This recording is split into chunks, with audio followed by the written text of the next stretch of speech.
today's seminar. Let me take this chance to first welcome you all, and thank you so much for joining us yet again today as we meet under the theme of Salted Identities, Biocultural Heritage for a Rehumanized Ocean Conservation in Africa. Today's session is part of the Heritage Seminars offered this September by the Institute of Coastal and Marine Research, which is CMR. The seminar series focuses on a lot of things, but basically the two seminars that you've been joining us in, including the one today, focuses on marine intangible cultural heritage in ocean development and sustainability. I am excited today, and I hope that we will have the fruitful engagements that we usually have. Colleagues, just before introducing the speaker, I kindly note that the session will be recorded for report purposes and also for archival. Also very important to note, please keep your mics muted as well as your videos so as to allow a smooth process of this session. You may post your comments or questions about the program and about the presentation that Prof will be delivering. Those questions and comments will be entertained after a Prof has done her presentation. Today's session focuses, as I have mentioned before, on salted identities, biocultural heritage for a rehumanized ocean conservation in Africa. And joining us today is Prof. Rose Boswell. Prof. Rose Boswell is an anthropologist and poet. She is also a DSI, NRF South African Research Chair, Ocean Cultures and Heritage.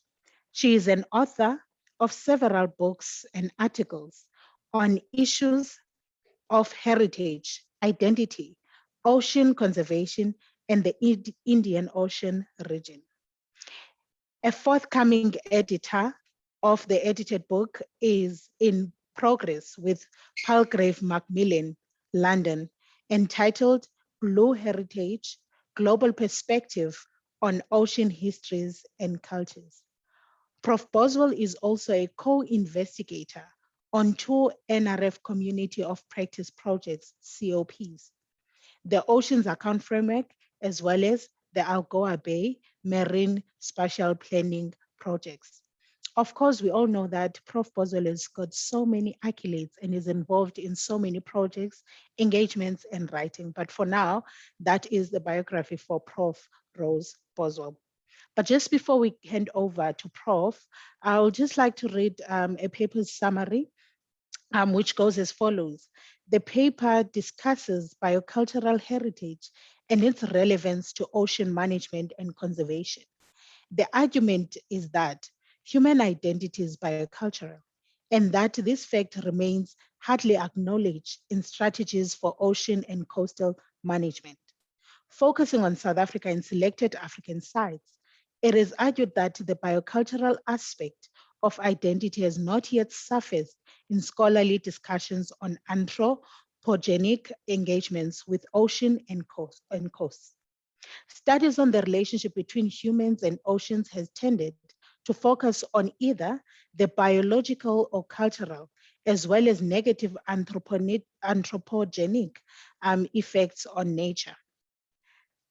Relatedly, the distinction between cultural and natural heritage in South Africa's state authorized heritage discourse, as well as long history of forced removals and dispossession, means that biocultural heritage, particularly or especially at the coast, remains unrecognized.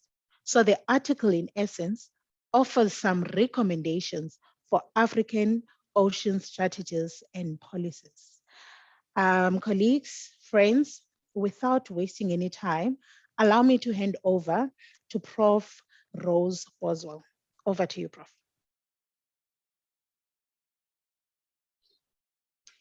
Hi, hello everybody. Hello Asipe, thank you for that introduction.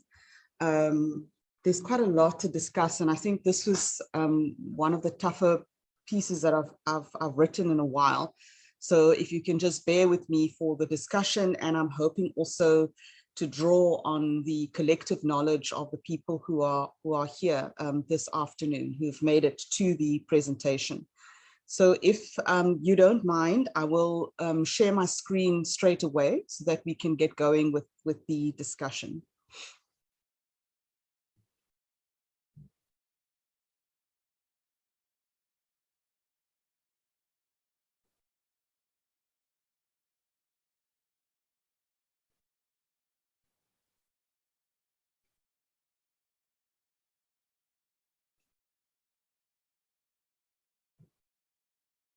I would like to begin with a poem by Khalil Gibran, "The River Cannot Go Back." It is said that before entering the sea, a river trembles with fear. She looks back at the path she has traveled, from the peaks of the mountains, the long winding road crossing forests and villages, and in front of her, she sees an ocean so vast that to enter there seems nothing more than to disappear forever. But there is no other way. The river cannot go back. To go back is impossible in existence. The river needs to take the risk of entering the ocean, because only then will fear disappear, because that's where the river will know. It's not about disappearing into the ocean, but of becoming the ocean. In this poem, "The River Cannot Go Back," Khalil Gibran alludes to the fact that Earth is an enigmatic whole, characterized by complex interdependencies between living and non-living things. Earth is presented as a balanced ecosystem where non-living things have thoughts and feelings. The softness of the earth, its permeability and intersubjectivity are clearly apparent. Presently, ocean conservation remains critical for the survival of humanity and other species. Rising sea levels, ocean acidification, and ocean darkening, as well as seabed resource extraction, tells of growing imbalance, inequities, and degradation. Human action on Earth continues then to threaten marine biodiversity and ultimately life on Earth itself. Guided by strategic imperatives outlined in the United Nations Decade for Ocean Science, which spans from 2021 this year to 2030, specifically the need to foreground culture in sustainable development policies, this presentation foregrounds the importance of biocultural analyses of heritage and human-ocean relations. Essentially, my argument is that we need to recognize that humans are a biocultural species, viscerally and culturally connected to the oceans and coasts which they inhabit. In Africa, a continent experiencing centuries of colonialism and what we're seeing today as poor leadership, the biocultural nature of humans is not publicly recognized. This absence and silence on these connections and heritages are apparent in the continent's ocean strategies and policies. The discussion presented then, as Asipe has pointed out in her introduction, argues that state recognition and inclusion of biocultural heritage can in fact advance the safeguarding of human rights and ocean sustainability in Africa. And the ethnographic data that I offer showcases the close biological and cultural relationship of Africans with the sea and coasts. The findings, though preliminary, may further ocean policy making, what I call the re-humanizing of ocean conservation in Africa, to benefit a global community concerned with the conservation of marine biodiversity. My hypothesis is that if humans are perceived and treated as a diversely situated biocultural species, new avenues may open for the sustainable management of life on Earth. So after I share the scope of biocultural heritage, the discussion that follows basically draws on historical analyses of human connections with the oceans and coasts to indicate the depth and breadth of these connections. The oceanic humanities literature has offered a preliminary inspiration for the theoretical framing of the discussion. And briefly, these works refer to an embodied and sensuous human engagement with oceans and coasts as well as what may be seen as a rather outlier idea of the hyper-sea that exists within humans too. A second frame for the analysis that follows and the ethnography that follows comes from sensory ethnography itself, which proposes that not only are humans a multi-sensory species, but that across time and place, humans have diversely articulated their sensory proclivities. The third frame for the work, there are only three, a third frame for the work is inspired by the work of Achille Mbembe and Philip de Burke, specifically their discourses on invisible and invisibilized identities in Africa. I specifically like their idea of spiritual identities and shifting essences between the seen and unseen worlds. And what I attempt to do in the presentation and ultimately in the paper that I've crafted is to bring these three perspectives together to propose the general substance or form of biocultural heritage in Africa. Finally, to return to ocean policy and governance, the discussion also draws on African ocean management strategies and policies to demonstrate the scope and intention of African states vis-à-vis ocean management. As noted here, the symbiotic relationship between humans and nature, recognized internationally, specifically in the Amsterdam Declaration, and in agreements regarding terrestrial conservation. These have found purchase in the environmental non-governmental organizations or NGOs. But as I argue elsewhere, they have yet to percolate into global ocean conservation policy.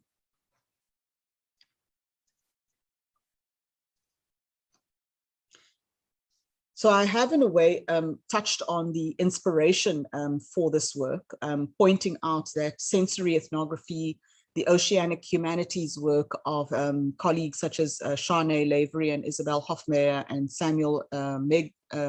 Meg Samuelson, among others, have provided an initial preliminary impetus, if you like, to consider this idea or this notion of biocultural heritage.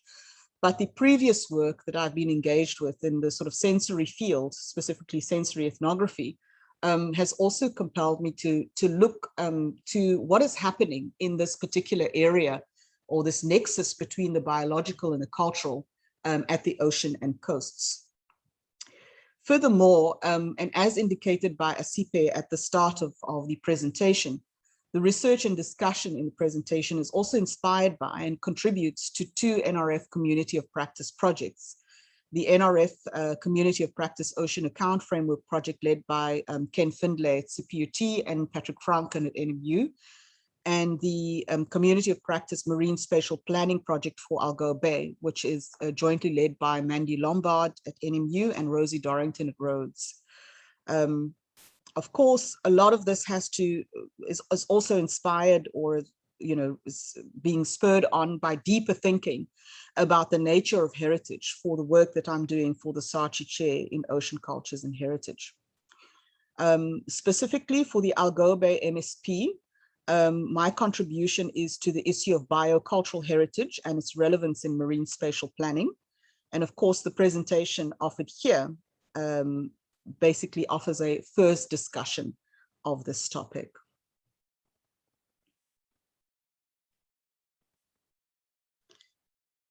So when we look at heritage in Africa and South Africa, and I think this is important for those who may not be familiar with the topic, we see that South Africa, specifically, it has 8 World Heritage Sites, and most of these are natural sites, which are considered to be of universal or world significance. 2 of the sites are mixed or cultural and natural sites, which emphasize the early origins of humankind in Southern Africa. And essentially, heritage has been treated in the global context, and especially by heritage regimes. We describe them as heritage regimes in the literature on heritage. Heritage has been described as this relatively uncomplicated legacy which one can pass from a generation to the other. But of course, hundreds of scholars have since demonstrated, at least since the early 70s, that in fact, heritage is a complicated legacy that it showcases the symbolic power of those who hold sway in society, and that where we have marginalized communities, historically marginalized communities, their heritages and their cultural practices may not be foregrounded or considered to be of universal value. Of course, a distinction is made between different forms of heritage. So we have tangible and intangible heritage. Tangible heritage consisting of sites, monuments, artifacts, and objects perceived to be of value, which can also be seen to be objects at risk when there's theft, for example, of internationally valuable objects, artworks. And there are also intangible heritages, which are the epics, the poems, the oral histories, the songs and rituals and beliefs that are particular to a group, which may be perceived as being of national importance if it is listed as national heritage. And if UNESCO perceives it to be of global value, signifying the creativity of humankind, then these heritages are inscribed on the WHL or the World Heritage List. But again, the distinction between tangible and intangible cultural heritage has been heavily debated. And in fact, there is now general agreement or consensus between scholars that we cannot see these forms of heritage as being entirely distinct, because sometimes the one flows into the other, as I showed in a paper that was published back in 2008 on scented heritage or aromatic heritages in Zanzibar. Of course, one of the findings of research in years gone by is that global communities, especially in what is today known as the Western Indian Ocean, really do articulate their heritages of the sea. It's quite apparent in the way that they use idiomatic expressions that arise out of the marine context, the way they talk about themselves as being children of the sea, or people of the sea, as among the Vezo of Madagascar, that we have a very rich marine intangible cultural heritage, which is a piece that I'm working on as well at the moment. And of course, this is hardly recognized, as you will see in a moment, because in fact, in the world, there are more than 1,000 World Heritage sites that are inscribed on the World Heritage List, UNESCO's World Heritage List. But if you look at marine heritages specifically, there are only 50, as of 2021, September 2021, there are only 50 marine heritage sites that are inscribed on UNESCO's lists. And only 2 of these are found in Africa. And we don't consider the wetlands, obviously the St. Lucia's wetlands, to be part, or the Isimangaliso wetlands to be part of that marine heritage. Those marine heritages on the universal list are in North Africa. When we look at the situation in South Africa, we see that there is a very long history of forced removals, especially at the coast. There is a lot of gentrification at the coast. So part of this work has to consider not only the literary work that I've flagged at the start of the discussion, but it also needs to look at issues of class, gentrification, the relocation of people on the basis of race, and the impact of these factors on local communities and how they've experienced particular forms of trauma.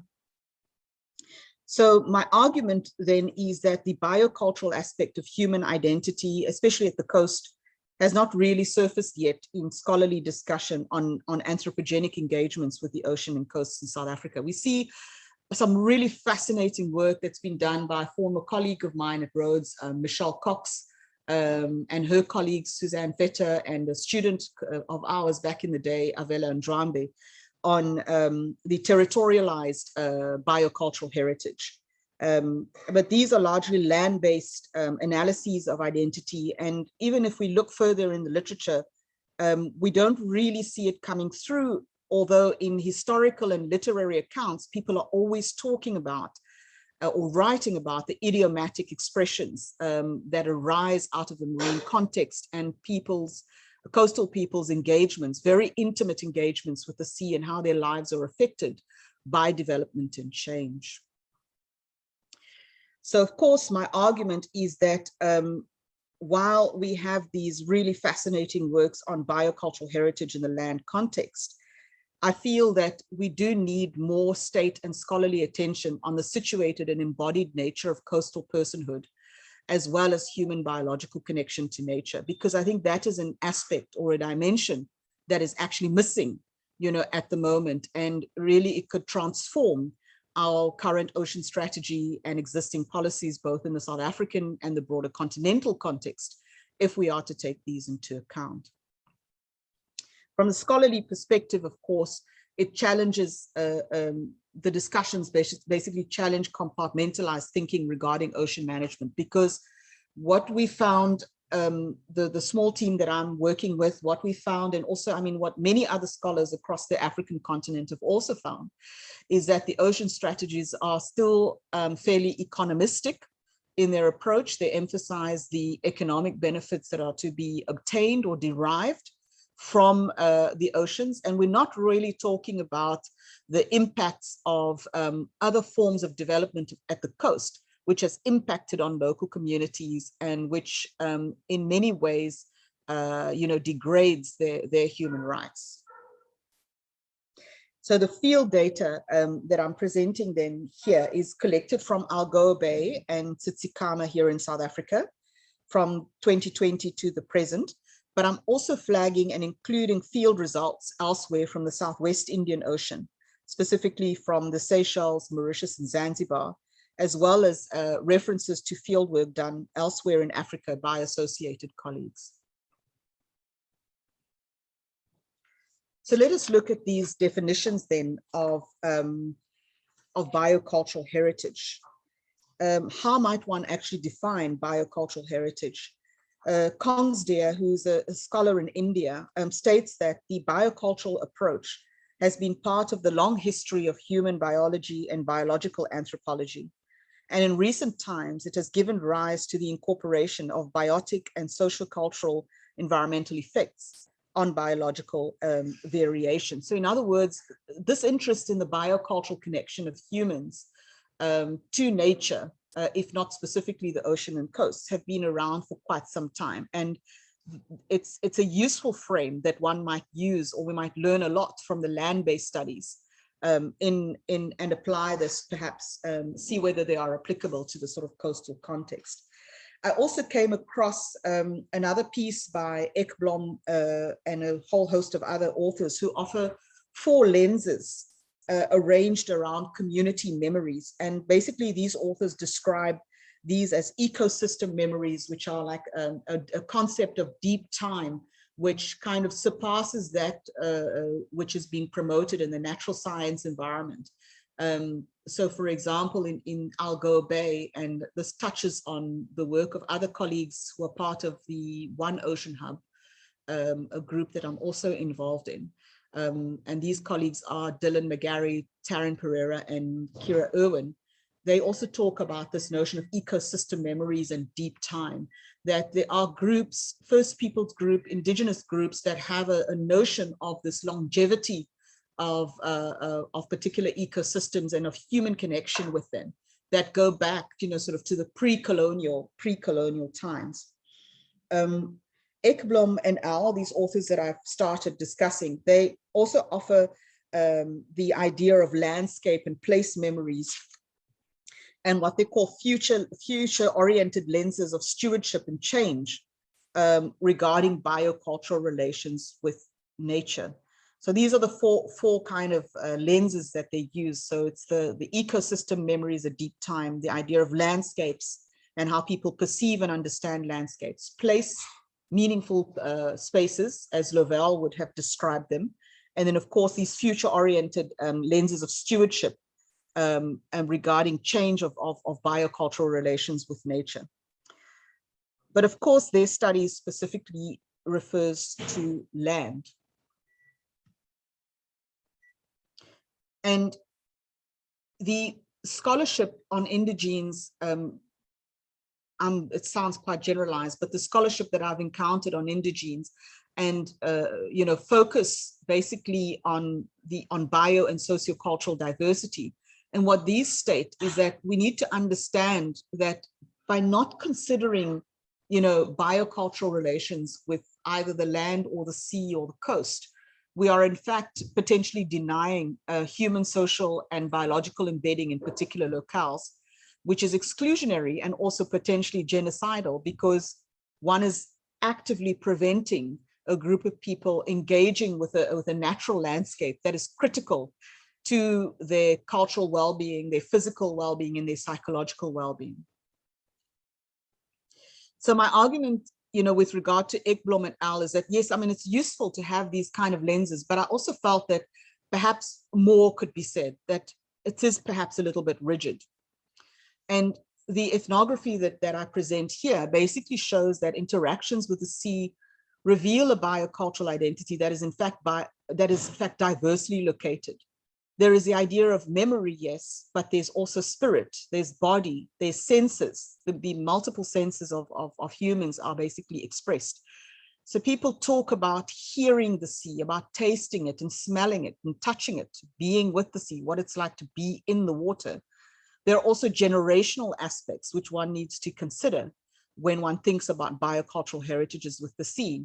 And of course, the broader issue of ethnicity, especially in the context of South Africa. And what this ethnography is suggesting is that there is a holistic and in fact a symbiotic experience of nature, which as yet we're not, or the state at least is not really recognizing or foregrounding or flagging in its strategies and policies.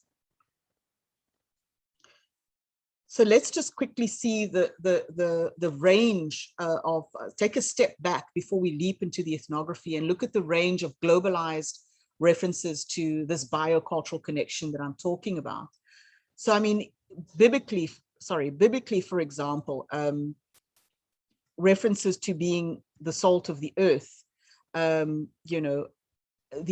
the idea, those of you who are interested in that aspect, even going back to sort of like the times of the Old Testament, the idea of the covenant of salt was like a binding word, that if you made a covenant, it was a covenant of salt between God and the Jewish people.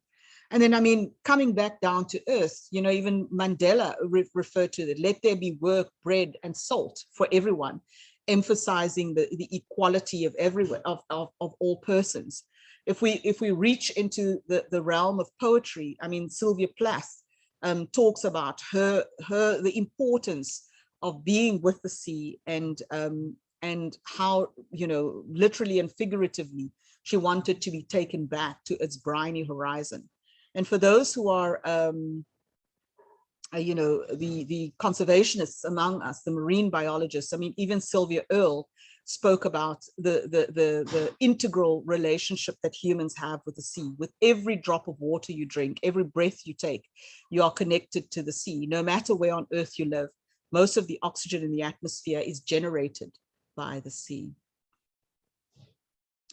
For the literary buffs that are here, there are also multiple idiomatic expressions regarding salt in the sea, showing this very long and enduring relationship that humans have had. So even when people are not living at the coast, because often, especially with research either in the marine or the social sciences space, locale is important. We need to identify which MPA, marine protected area we're working with, which field site we are at. Even if we move away from the coastal space and we look at what is happening in idiomatic expressions, we can see that there are thousands, hundreds of thousands of idiomatic expressions that relate to the sea. In fact, even the word salt, for example, the word salary, for example, comes from the word salt. And that is why you have so many of these references, like to be worth one's salt, to go back to the salt mines. And to go back to the salt mines, by the way, refers to when somebody hasn't received a promotion and has to go back down to where they were before. So they can no longer boast or pretend that they are above everyone else. So if we look at some of the archaeological evidence, and this paper is, there's a lot more than what I'm offering here, but archaeologically, even from the earliest times, we see that humans have relied on nature, and specifically the oceans and coasts, for sustenance, for healing, and for many other self-constituting processes. And this relationship between humans and nature, which appears in history, appears to be very profoundly symbiotic. So for instance, in the work of Curtis Marion, I was just trying to find the space in the paper, but in the work of Curtis Marion, I mean, he's an archaeologist based at the University of Arizona, and he's working with the with Nelson Mandela University, specifically through the African and Coastal Paleoscience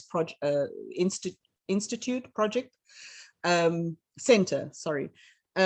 Yes, with the ACCP. Now, Marion's work is looking at the early engagement of early South Africans, going back to, hundreds of thousands of years. And his work shows that there was this deep physical and even a cultural connection to the ocean.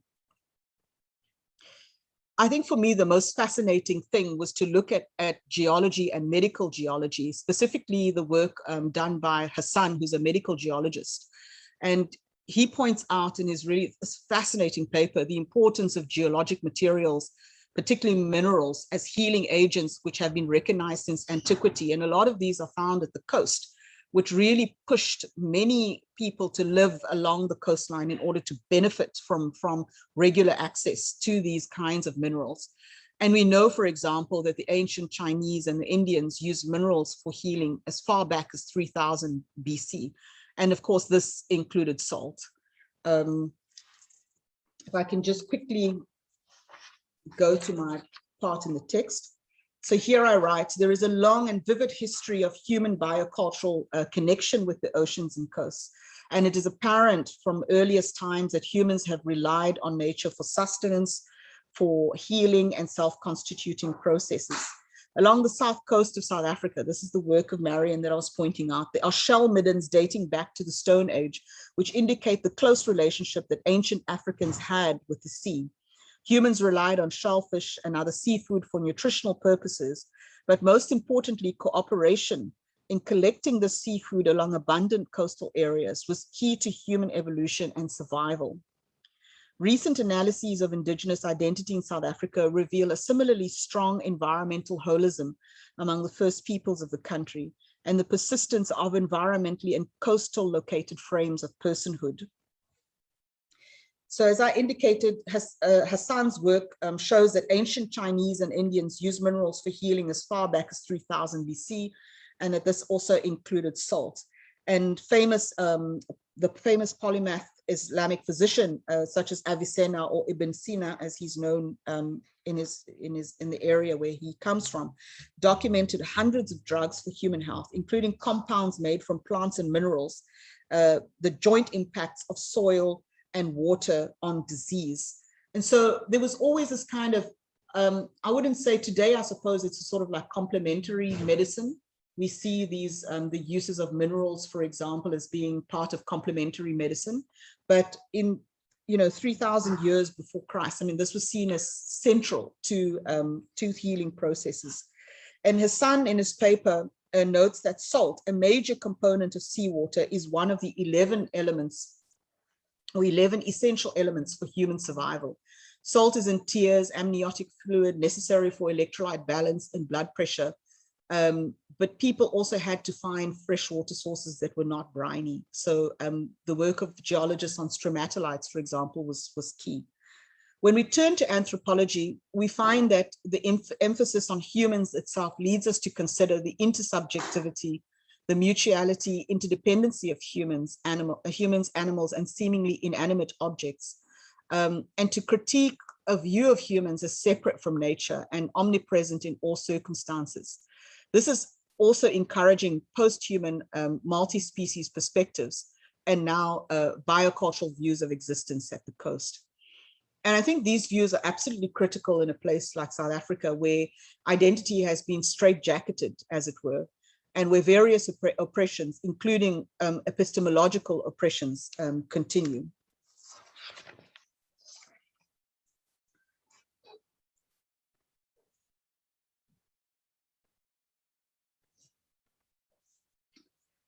So what do we find then in the further scholarship on personhood and biological connections with nature and with this issue of trauma? Tracing scholarly analyses of personhood, the author Degnan basically says that more critical and open analyses of personhood has emerged along with the rise of feminist anthropology and the many challenges to structuralist erasure of the human subject. Anthropologists have also found considerable variation in perspectives and experiences of personhood, perceiving it to the extent beyond that which is visible and palpably alive. Furthermore, personhood was constituted by elements to be found in one's environment. A really fascinating work that was done by Daniel Valentine way back in 1987 considered the idea of Ur among the Tamils in India as a unique and reciprocal biological relationship that an individual has with his or her environment. And the ethnography of Valentine basically shows us that there are human societies who believe that soil, air, water, and other elements in that locale effectively constitute the person, rendering them a biologically unique person in the world. And therefore, any form of relocation, forced or otherwise, is ill-advised unless significant preparation has been done. And in Valentine's ethnography, the individual must prepare before relocation and to ascertain compatibility between their Ur and the natural elements in the environments in which they hope to relocate.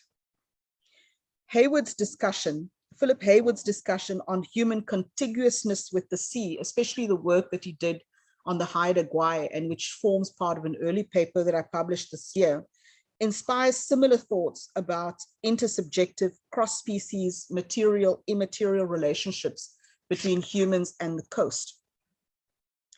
And this is really important because if we look at the concept of personhood in the South African context, before I launch into the ethnographic findings, if we look at personhood in the South African context, we've had a very singular, I would say, textualized idea of personhood in the South African context.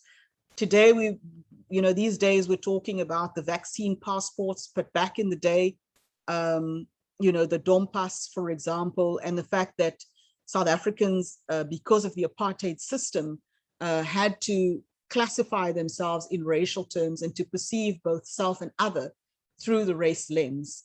And the idea that one's entire complex identity and sense of personhood could be squashed into a racial stereotype was something that was perceived to be relatively normal for many people. But in fact, as we're discovering now, personhood is a lot more complex than this. And the anthropological literature specifically points to the fact that personhood must not be confused with social identity. But in the South African context, when we look at personhood, it wasn't something that was subjectively produced by the individual as he or she went about their life in a culturally defined space. Their identity, the identity of the person, was strongly formulated and shaped and directed by the state through the racial paradigm. As a result of this, forced relocations, for example, also then contributed to the formation of personhood. Where you lived determined your life chances, determined what you could do culturally, and would basically, determine, how your life could actually more or less unfold. Of course, there were people who railed against the apartheid system and sought to defy this and to maintain the culturally unique aspects of their personhood. But we find that in the South African context, especially, and in the coastal context, where we've been doing research in Algoa Bay and specifically in Tsitsikamma, that in a way people were severed or were cut off because of forced removals. People were cut off, you know, from this connection with nature, and have struggled to retain it, both in the apartheid years and in the post-apartheid times. And when I was engaging with the issue of trauma and what form of trauma and what kind of trauma is actually being experienced in the Tsitsikamma area, I drew on the work of Didier Fassin and Rechman and their discussions of trauma. And they specifically talk about embodied trauma and intergenerational trauma and the traces of this on individual psyches. And I thought this was really important, because not only do we have this you know, historical discussion around the idiomatic expressions of salt and of people's deep connections with the ocean, which we're seeing in other spaces that have not been so heavily affected by systems like apartheid.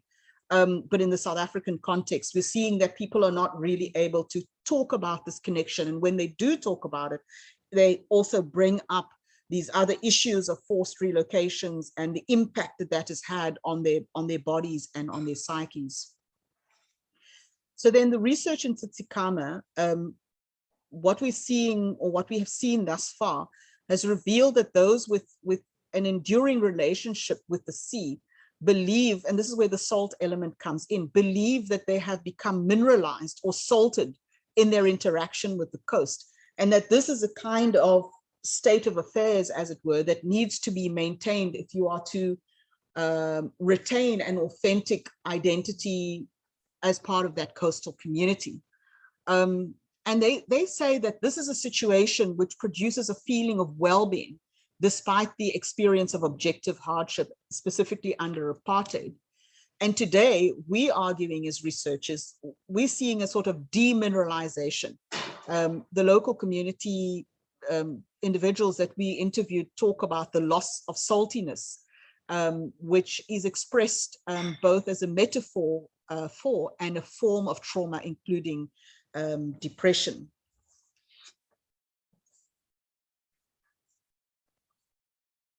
So when we engage with decolonial studies of identity in Africa,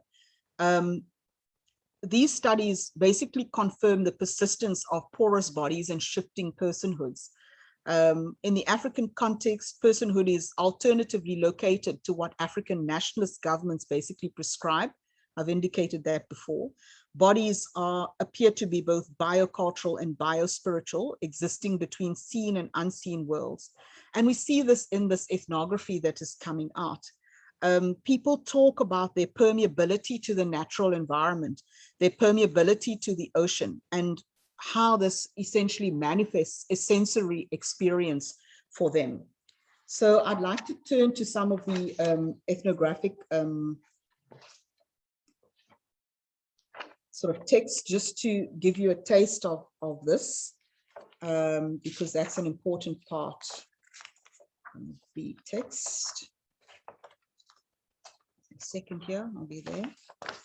And while I'm busy flipping through the pages here, I'd just like to say that this phrase, the loss of saltiness, came about in a discussion that we were having with the team, with a historian who's on our group, with Thomas Terblanche. And he said, you know, the people talk, they keep saying this word, this phrase, we're experiencing this loss of saltiness.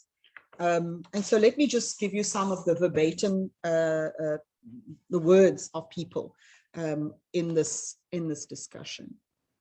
I've already made this point.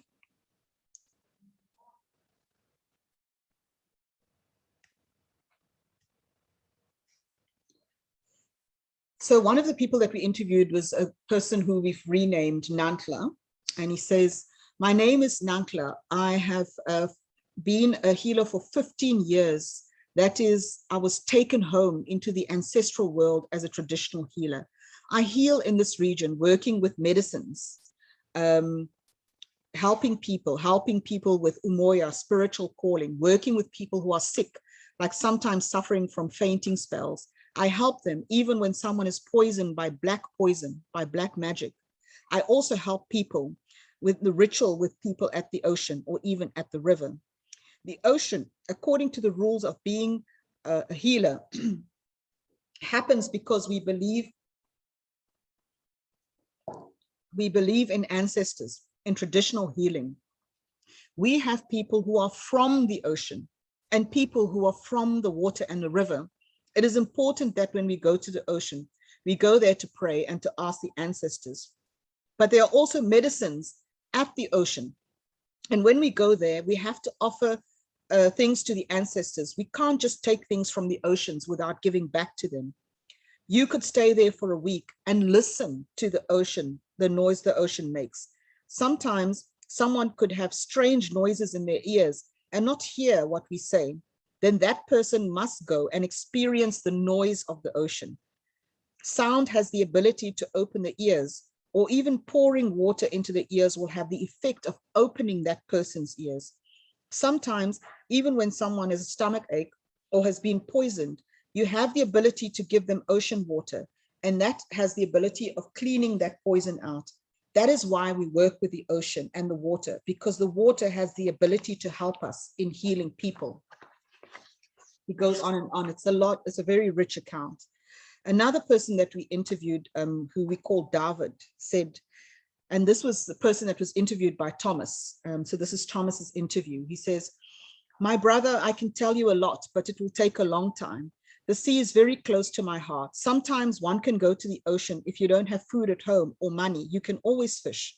Like my one brother said, tomorrow the fish will jump in the pan." It's translation from Afrikaans.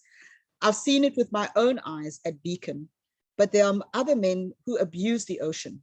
Kranshoek, which is in the Tsikama area, is a wonderful town, but at the moment it is becoming wild. It is no longer like the olden days.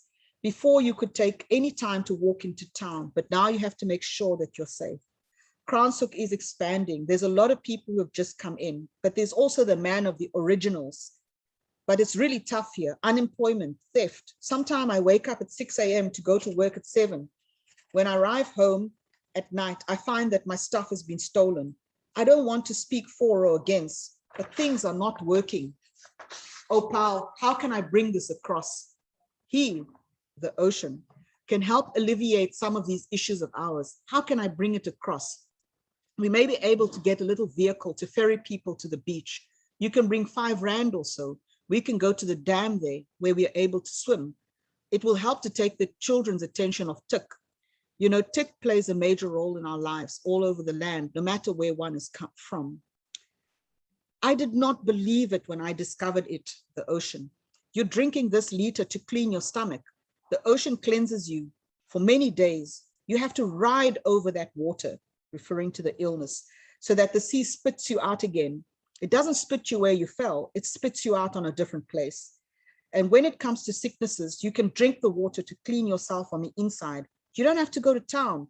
Just fetch a little water and drink it, and you're cleaning your body on the inside, and you're fresh like a human being. Oh, brother, the waves with the fish, when there's a pull and you start pulling your pole and you feel the pull of the fish, that is like heaven. Let me tell you something. If I feel that breeze in the morning, that inhalation, I feel human. If I've had a drink at night and go swimming the next morning, then I'm like a fresh buck that jumps all day. I told my father when he was alive, my sick dad, "Daddy, take me to the beach." Then I would have had some alcohol the previous night and he would complain that I shouldn't drink. I would take a quick swim and I'd be like a buck for the rest of the day. But one thing for sure, the ocean tires you. You could be active all day and tonight you'll be fast asleep. My stepfather taught me how to catch fish. Instead of reeling forward like my father taught me, I reel in towards myself. If you see my fishing rod, when I cast it, you'll see I reel it towards myself because I'm calling the fish towards myself. The ocean is something else. Some people say, like to say the ocean is like a woman. It takes and gives back and then spits you out on other grounds. But I haven't done any research on that. Let me tell you, I don't want to be high in the sky and I don't want to be deep in the water. I'd rather be right here. Oh, pal, you want to listen to me all day. Stop that thing. Stop the recorder. Then we interviewed, the team also interviewed a woman, and she spoke about the fact that that, you know, that they had lost access to the sea. She talked about her childhood and how they used to help the father catch fish and cut it, and they would go down to the beach and they would learn how to fish, and they would spend a lot of time at the coast. And she said, if my dad went out to fish, he would not just fish for our house, he would fish for a neighbor or a friend. We would never run out. Even today, if I go to a restaurant and I ask if they have the fish with the head, that's the one I want. It's the most tasteful one. It's just so salty. And nowadays, with what you get, everything has just been cut out and it doesn't look real anymore. One more example from the South African, and then I'll give you a quick overview of the ethnography elsewhere. The paper is quite long. Our children have grown without knowing the sea. They have never seen the sea, even though here in Tsitsikamma Park, we have the sea right here. They've been born here and they know there's a sea, but they don't know how the sea looks. Those things have been taken away. They, the children, are not free and restful and happy. They drink and smoke, as their heads are not cleared from the sea, where they would be able to think more clearly. The children just have to sit in the houses. They can't go out. Their minds are elsewhere. They steal, they do anything. We have nothing without the sea. The fish and the perlemoen, the abalone, we cook and eat are both food and medicine. Everything is in the sea, what a person needs to live. I can make powder from perlemoen to clear your eyes and your head. Bossie's medicine will help with flu, colds, asthma, and strength. We go to the sea at the end of every year to close the year and to start the new year afresh. We go and camp and forget about the old year. We feel healthy and happy to start the new year with a new life at the coast. We drink the seawater to clean our stomachs. I'm happy to help the people in the community with the medicine. I feel good when people get better with this medicine. I give it to them from the sea. The medicine comes directly from the sea, and we don't take more than what we need, just a little, so that everything can continue as before. So what do we see in the contemporary African diaspora examples? Because I have to go a little bit faster now. So to offer some brief and final thoughts on the situation of oceanic biocultural heritage in nearby African diaspora settings, I draw on ethnography that has been conducted by colleagues in Ghana, because this work is so important. I think that it ought to be shared more widely in Seychelles, Zanzibar, and in Mauritius. And basically in the nearby Southwestern Indian Ocean, we have a sizable African diaspora that came about as a result of voluntary migration and slavery from the 1700s to the 1800s. I mean, in Zanzibar, slavery was only abolished really in the 1880s. I mean, they were still finding slave ships at the time. And in the ethnography of coastal fisherfolk done in Ghana by colleagues Gina Ya Odoro, John Ansar, and David Wilson, which is forthcoming in a book that we're publishing, tell of the rituals and beliefs regarding the opening of the lagoon at Cape Coast for subsistence fishing. And these authors richly describe the opening ceremony, the symbolism of coastal community connection with the water, and the reciprocal relationship that exists between humans, the sea, fish, and God. And of course, in Ghana, we're seeing that traditional institutions are presenting these for all to see, but Ghana's waters continue to be plundered by major commercial fishing companies that don't, unfortunately, respect the integrity of ritual practices, which regulate fishing in the lagoon. In Mauritius, an interviewee that I interviewed this year in 2021 for the larger story around the oil spill off the coast of Mauritius in August 2020, he says, he describes the community and himself as children of the sea. He says he and his friends dived, swam, snorkeled, sailed, and lived with the sea. He was especially angry and concerned about the government's offering of alternative land-based agricultural work to fishermen. He argued that the fishermen and the fisher families live with the sea, even if fish stocks are dwindling and people are frightened of consuming fish because these are contaminated by oil. In the Mauritius context, like in South Africa, identity is textualized by government, and the embodied relations that people have with the sea is not yet regarded. And part of this, I argue in that paper on Wakasha, has to do with the development imperatives, the coastal spatial planning imperatives of government for the gentrification of the coast.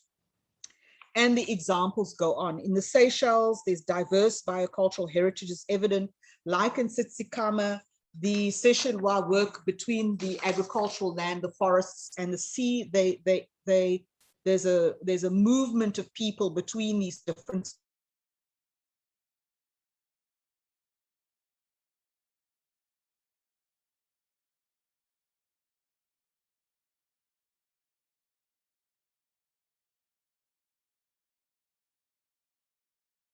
and statements and songs across the Seychellois archipelago suggest the strong intertwining of identity with the sea, both in song, work, and life.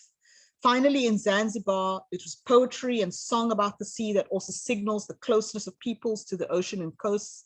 There's this fantastic poem, epic poem called Kibunga, which is about the storm, which offers a narrative of colonization, but it also talks about the embedding of local people in the seascapes. And there are many other examples, but we've run out of time. So the conclusion, Africa has an array of ocean strategies and policies to ensure an inclusive and sustainable ocean development and management. The Africa Agenda 2063 talks about the culture-centric approach to development. We have Operation Pakisa in South Africa, and now we have the Ocean Economy Master Plan for the Eastern Cape Province of South Africa. But if you look closely at these documents, unfortunately, a lot of them are still talking about the economic gains to be attained from ocean development and management. And we're seeing also that Western paradigms for heritage and ocean conservation are not really helping us in Africa because they are not capturing the kind of the nuance of identity that Achille Mbembe and Philip de Bourke have talked about invisible and invisibilized identities or sensory identities. We're not seeing those nuances coming up. The ethnographic examples that I've offered kind of show, I think, that Africans and those in the nearby diaspora, they have an embedded biological and cultural relationship with nature. And this can be described as biocultural heritage. But we don't yet have that in our language in South Africa.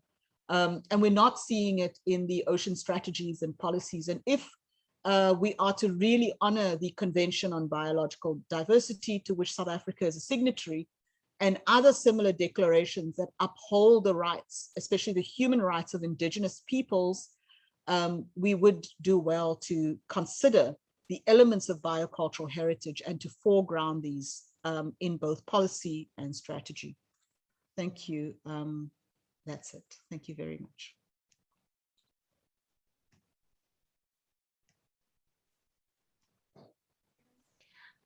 Thank you so much. Thank you so much, Prof, for that informative presentation.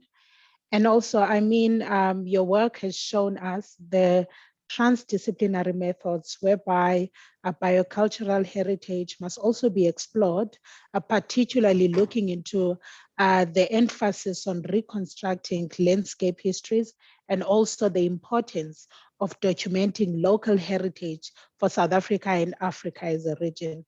I mean, when you spoke about the tangible and the intangible heritages, I began to think about the richness of how such heritages provide a sense of place and belonging, as well as strengthen a cultural identity for communities, particularly in African communities and African heritage conservation, with their connection to nature, which must be protected.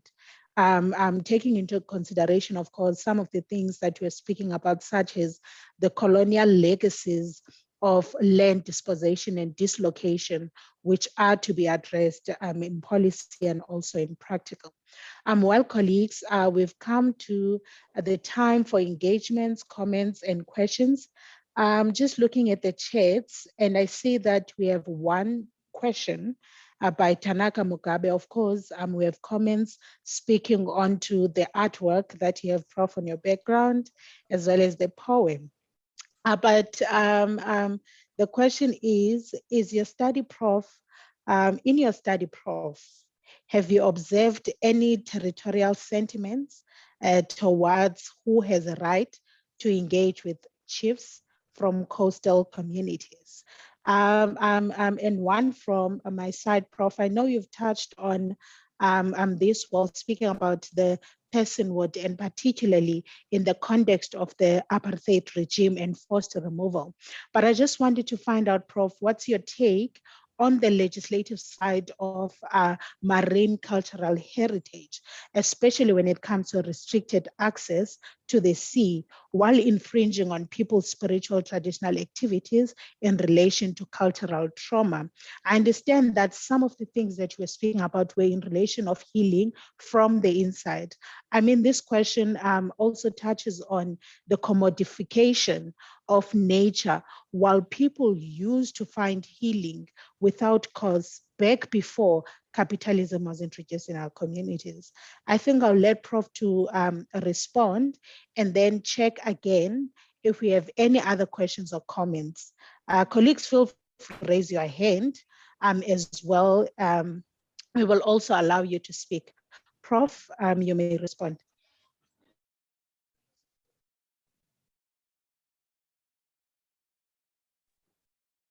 Thanks so much, Asipe, for those questions. I think with regard to Tanaka's question around whether there has been any engagement, with the chiefs and so on, I have there is a PhD student that is working on these issues, so we will see what comes up, in that ethnography there. But a lot of the communities that we were working with in Tsitsikamma, they did not speak so much about the chiefs, but except perhaps for their connection with the first people or chiefs or goabs as they are described. And I know that there is ongoing concern about access of people, especially because of the MPA or the marine protected area there. But on the other hand, we also have this challenge, because I was speaking with another chair of NMU, Professor Mike Roberts, and he was saying, look, I mean, the way that, sort of global efforts are going is there's this emphasis on creating more MPAs, more marine protected areas, because it's the only way, or it's perceived to be the only way in which to safeguard fish stocks, because fish stocks and marine biodiversity is dwindling worldwide because of climate change and also overfishing, commercial fishing, and so on. So we will be seeing more marine protected areas coming up, across the world. But what we need to ask ourselves is, how do we then manage that delicate balance of allowing, of encouraging people to still have that intimate relationship with the ocean and coasts, and not to sever them, completely from it, in order to protect those marine resources. So the research is being done, Tanaka, but we have yet to see what is going to come out.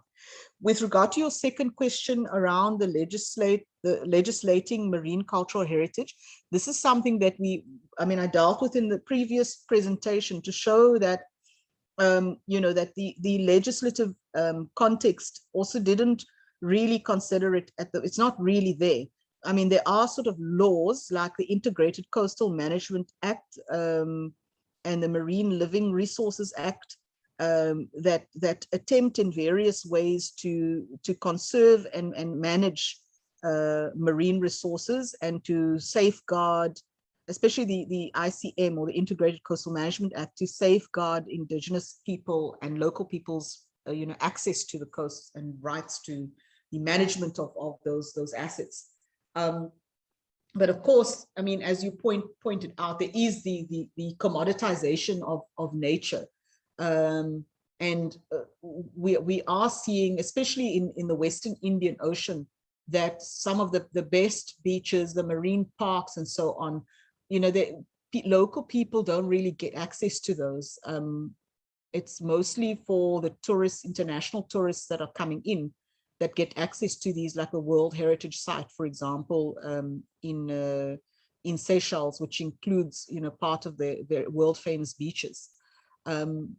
Local people are no longer, very few local people can actually gain access to these. So there is a need for more legislation. And I know that the lawyers, we don't have I suppose we need a stronger sort of maritime law, offering, at NMU. I think that would be really great if we had that.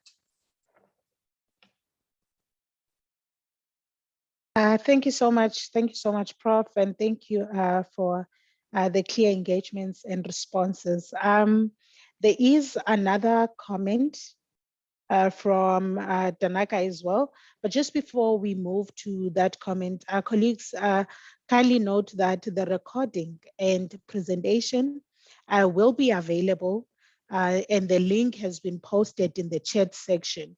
So after today's presentation, the recording will be uploaded, of course, and the presentation will be available.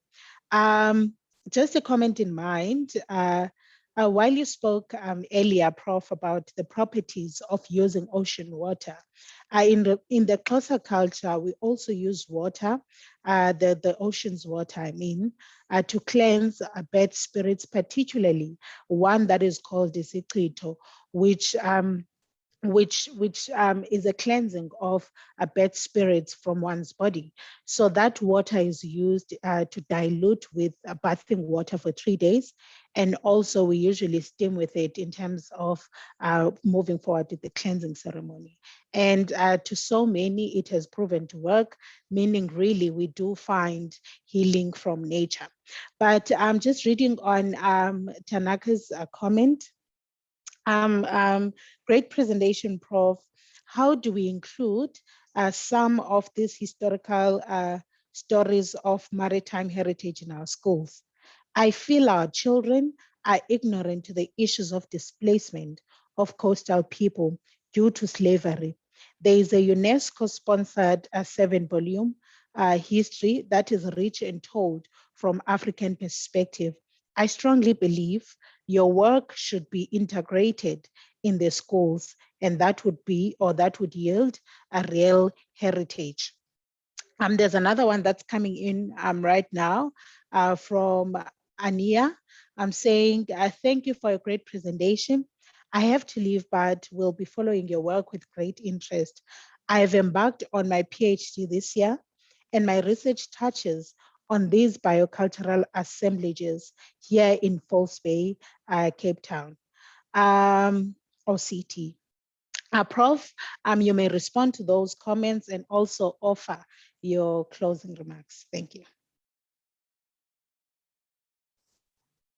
Thanks, Asipe. Thanks for that, and Tanaka's comment, as well as the colleague from Cape Town. Yeah, so I'm intrigued by your comment around the cleansing. The using the water to cleanse the spirits, from the body. Because one of the things that I didn't mention, which is actually in the paper, because there's a more detailed historical analysis in the paper, but of the role of what we call Lasso Therapy. So I don't know if there are any medics with us today, but Lasso Therapy has been around, which is seawater treatment. People, submerge themselves in seawater, especially places like in the Dead Sea, which is mineral rich. And it's known to basically cure all manner of illnesses, especially skin diseases, psoriasis. It's actually very, very good for the skin, mainly because, of course, the human skin is a highly permeable, it's highly permeable, and you're able to absorb particular minerals in this way. So there's a very rich account there as well of how you can heal your body using seawater.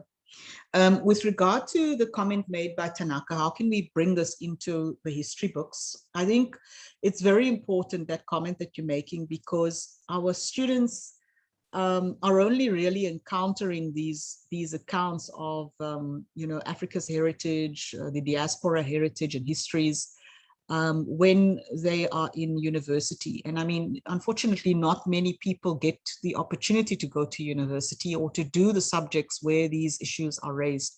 So we have a lot of people going around, I think, imagining that, the only stories we have that are valuable are the ones which, are told to us often in the media. And, those don't always cover this level of depth when it comes to indigenous practices and histories and healings and so on. So there is a need to look at the curricula, you know, in this regard. And I mean, if I can just take from having children at school, when I've looked at the curricula, especially the history curricula, some of the things that they're learning, very little of it is about Africa and the diaspora. You know, 90%, because we do study time together, 90% of what we're studying is still coming from elsewhere in the world. In fact, even fewer, you know, there's nothing about India, there's nothing about China either. So it's not like, you know, Africa is deliberately, you know, kept out of the loop. So I think it's very important that we look at curricula and the, you know, the reforming, the restructuring, the rewriting of curricula in this regard. Yeah, so I think I've answered those questions. Yeah, thank you. And I think maybe my closing remark would be that I think why it was so extraordinarily difficult to write this piece was because I had to look at, you know, various spaces. The literary space, and then of course the you know, medical geology, archaeology, and anthropology space. Quite a few different spaces that one needs to sort of encounter in order to try and bring the different arguments together. And when you're working with ethnography, that those complexities are not immediately apparent. It's only once you start analyzing and you're teasing out the strands of what people are saying, and hoping to offer a meaningful interpretation of what they've conveyed, that you find these you know, these complexities that are emerging, which require, you know, rewrites upon rewrites. But it's been an interesting piece, so thank you very much for the opportunity. Thank you so much, Prof. I see there are people that are also thanking you on the chats, and also a question of if it's possible to have access to the paper you're referring to with regards to water as a cleansing natural modality. And I think just to add as well, there's also research to Cindy Shah on work that has been done in Port St. John's regarding the cleansing of the water. I'll just look into some of the research and then send to Taryn, who can be able to share with you. I'm not sure if Prof you'd like to respond, if it's possible to have access to the paper, and then we'll officially do the closing. Thanks, Asipe. So for now, the paper is going off somewhere to be published. But as soon as it's out, I'm very happy to share it with people. Okay. Thank you so much. Thank you so much, Prof. Colleagues and friends, we've come to the end of today's session. Prof, as always, we are very honored to have you in this space, sharing your scholarship as well as lifelong research. Thank you for the lessons and engagements. Thank you for reminding us about history, our heritage, and connections to the sea from a regional to a global perspective.